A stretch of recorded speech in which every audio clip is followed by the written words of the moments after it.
Regardless of the procedure used to inject new money into the system, you must very clearly understand that a few people are always the first to receive the new monetary units, and these people come out ahead at the expense of everyone else, because the new monetary units give them additional purchasing power with which to buy things at old prices. You must keep in mind that a process of income redistribution always results, a process which benefits some people and harms the majority, which remains hidden from most citizens, and hence is especially damaging, and which always distorts the structure of relative prices. To put it another way, when money is injected, the purchasing power of the monetary unit falls and prices rise.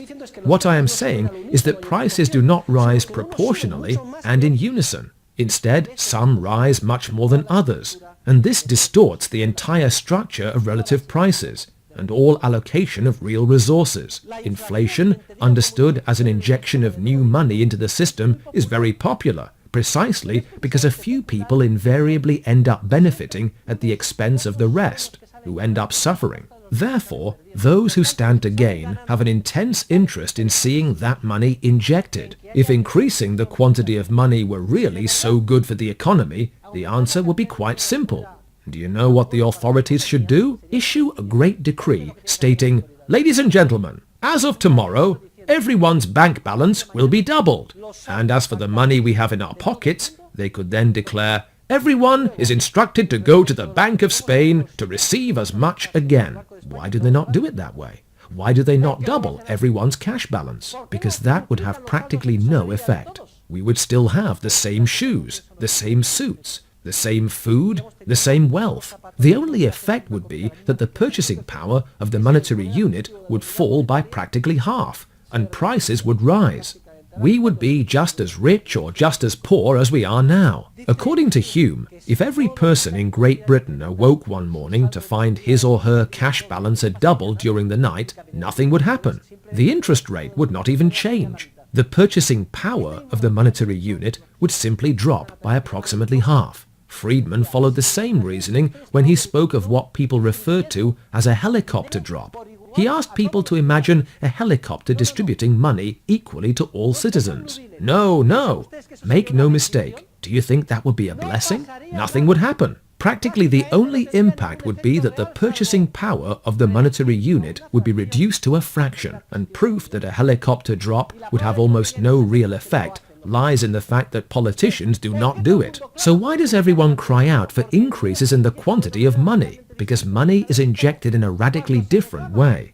And we will see how it happens. When people demand, "We want more money," what they are saying is the following: "Please make 20 billion euros and give them to this man who is building the AVE train system. Please make 50 billion euros and give them to the miners of Honosa. Please have highways built and give the construction companies 100 billion euros. Please give students and universities 100 billion euros. That is how it happens. Notice that now the picture changes dramatically. No longer is the injected money distributed to everyone equally using the famous helicopter drop, which would have no effect. Instead, just 4 sectors, just a few, initially receive the recently printed money. Notice the position in which these people who are first to receive the money find themselves. They are in a privileged position because with their new purchasing power, they can buy goods and services at old prices, which still do not reflect the injection of new money, the new monetary relationship that has resulted from the injection. In other words, they come out ahead,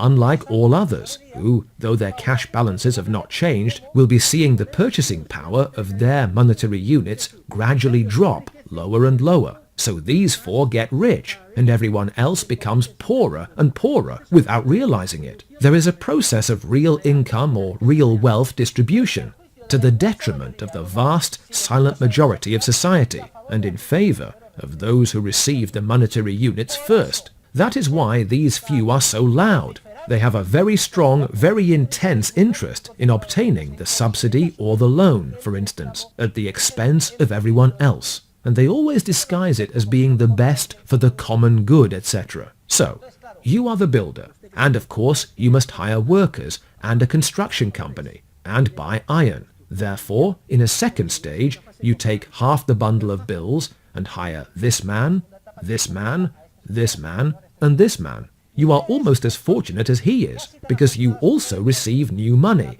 though not as much, and you can buy at old prices.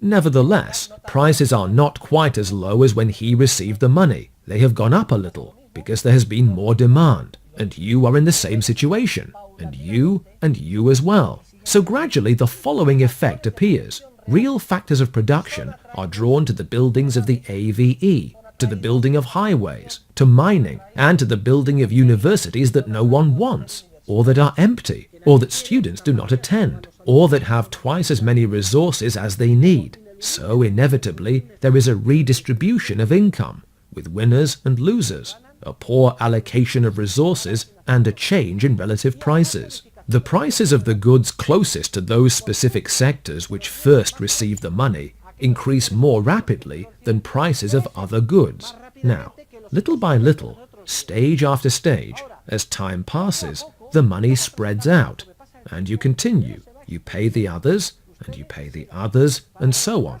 Pay the others, pay those around you, little by little. 6 months pass, 6 more months pass, 6 more months pass. Then after a period of time of varying length, it might last months or even years, notice what happens. Once all of the injected money has spread throughout society, as months or years have passed, Hayek uses a charming analogy. He says we can visualize the monetary injection by imagining we are pouring honey onto a cold marble table. If you pour it very quickly, a little mound of honey forms. If you stop pouring, the mound flattens out little by little until the honey has spread out over the whole table. Injected money acts in a similar way. After 1, 2, or 6 months, or 3 years, the money has spread out and has reached everyone's pockets. It is true that in this 3-year process, some people come out ahead. El Posero, a Spanish builder who went from rags to riches, bought himself one hell of a yacht, for instance. Others, the rest of society, end up suffering. The structure of relative prices is distorted. However, I would like you to notice something very important. This man has taken a lot of manpower, cement, engineering resources, and steel to the mining industry. This man to the building sector. This man to the universities, and you to the film industry. What if, once the money has spread to the pockets of consumers, their desire to consume or their demand for films is not proportional to the amount of resources channeled into the industry because of the monetary impact? In other words, you have injected a huge amount of money. You have made many films, but what if people do not go to the theatre to see them? Or they do not take the AVE enough? Or they do not use the toll freeways, which are all empty? Or they do not attend the universities? What I want you to see is that the money has already caused a real distortion in the allocation of productive factors. It now becomes clear that those factors of production are poorly allocated to factories, projects and production processes which are not in demand. Society's scarce resources have been drawn to lines of production which consumers are not willing to maintain. And now that the money has spread to everyone's pockets, after a longer or a shorter period of time, this becomes evident. But the tragedy is that workers are already employed where they should not be, and entrepreneurial errors have already been made. And now a painful, long-term process begins in which it is necessary to adjust that real structure, which the monetary impact has distorted, to the true desires of consumers. And this process is precisely what the economic recession consists of. So, take note, monetary injections distort the real side of the economy and give rise to systematic errors that are very difficult and painful to correct. In this way, in today's class, I have very briefly presented an essential idea to you, the connection between the real side and the monetary side of the economy. And next quarter, we will delve much deeper. We will discuss the process by which money is injected using credit expansion, how interest rates are lowered, and in light of capital theory, how encouragement is given to investment projects which mature in a more distant future and which consumers do not desire. But I have presented the essential idea to you today, and I would like you to remember it always. This is what is called the driving force of money.